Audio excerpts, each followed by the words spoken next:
Hey, friends and brothers, we are joined here with brother Austin Shifrin. How are you doing, Austin? Doing real nicely tonight. Thanks so much. And how are you? I am outstanding. Thank you, sir. Thank you very much for asking, and thank you for coming onto the show.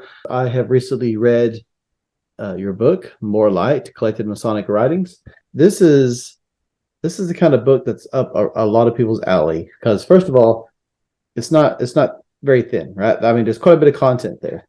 However, the way, and I got a lot of thumbnails, and we already wore it out pretty well.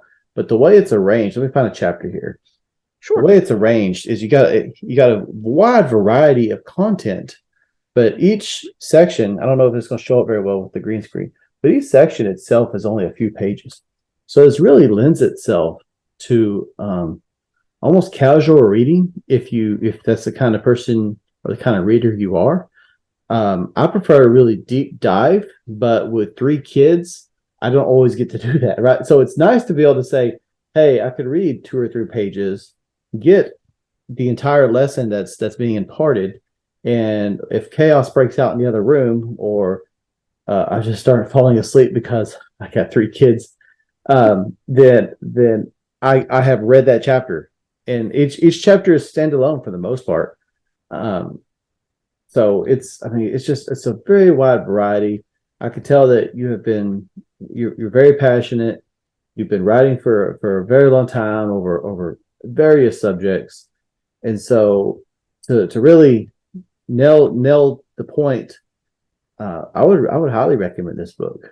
There's an actual explanation as to why the chapters are laid out the way that they're laid out.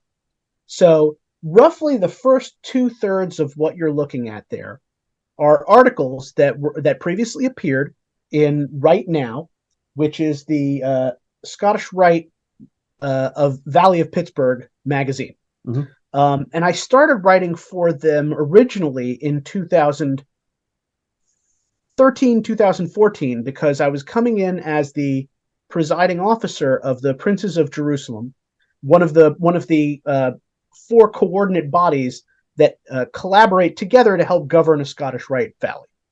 Um, and they asked that the presiding officers take on the responsibility of writing some content for this magazine. Um, but what really touched me, and what I found really moving, was that after my tenure was finished, our editor came to me and asked if I would continue writing for them. So I mean, it was just a very encouraging piece of feedback to know that he felt like people would be interested to hear more, Mhm. right?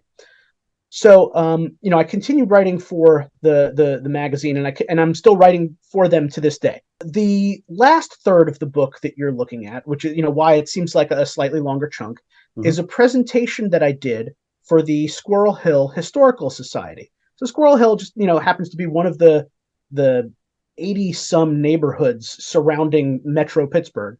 Um, but it's kind of near and dear to my heart. And I knew some folks who were members of their historical society, and I pitched to them the idea of doing a historical presentation about the history of craft masonry, as well as some of the appendant bodies, um, both globally and then with a little bit of a focus on Southwest Pennsylvania to give it that local interest. Um, so what you're seeing is material that was really created for two very different formats. The magazine articles, I was assigned a certain column length, and they said please keep them to roughly this length, right?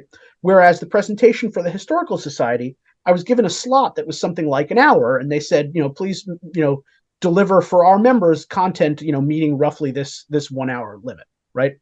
Um, and I may not have originally written the articles with a collected publication in mind, but I think it really does serve that purpose. Sometimes folks, what do you have? What kind of time do you have left for yourself in a day? You talk about that 24-inch gauge, right? Yeah. Well, maybe you just have your lunch break from work, or maybe you have the half hour, 45 minutes that you're sitting on the bus. But I'm grateful that I supplied something for people that turns out to be in these very digestible chunks, so that um, they're not overtaxed, and yet they feel like they're coming away with some quality content. And by the time they finish each of these chapters, which is only going to take them 5 to 10 minutes, like you said, they Yeah. still walk away feeling like they really learned something useful.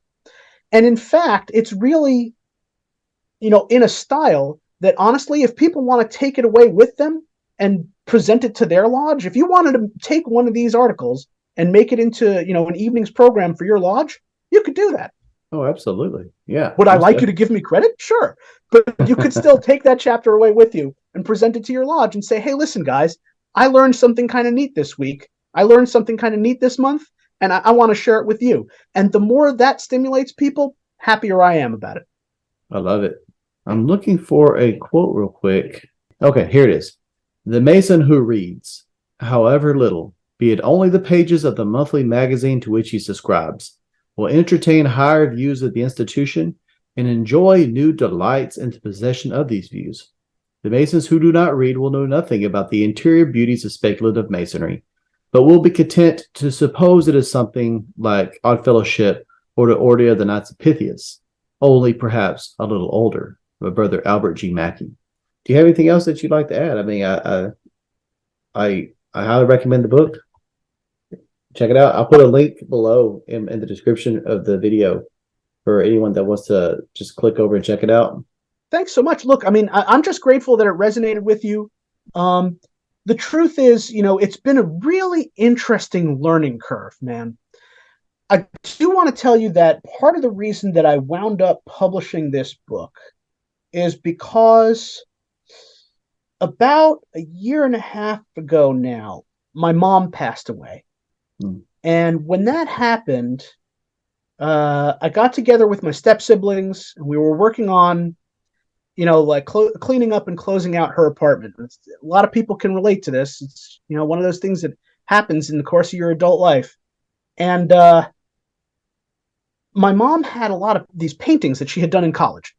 And so those, have a lot of sentimental value to me. And I gathered all of those up, and they're in my home now, and eventually they're going to be hung and displayed. But I was thinking about this thing that she had enjoyed so much in her youth, and she had created these beautiful things. And, then she had kind of set that aside and said, okay, now is time for, as I grow up, now it's time for me to focus on business and my career.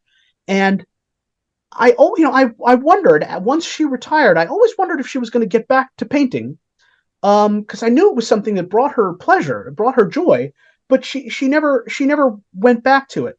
And so, when I had been when that happened, I had already been on the fence about whether to compile and publish these essays for a long time, because I kept questioning myself. I kept second guessing myself, and I was like, is there anybody out there who's really going to want to hear this, right? Like, do I have something of value to say? Mm-hmm. And when this happened, when I lost my mom, I looked at all these beautiful paintings and I said, you know what? Don't wait. You can't second guess yourself and wait and say, maybe I'll do it later. If you think you have something beautiful to share with people, like, you get it out there, get it out there.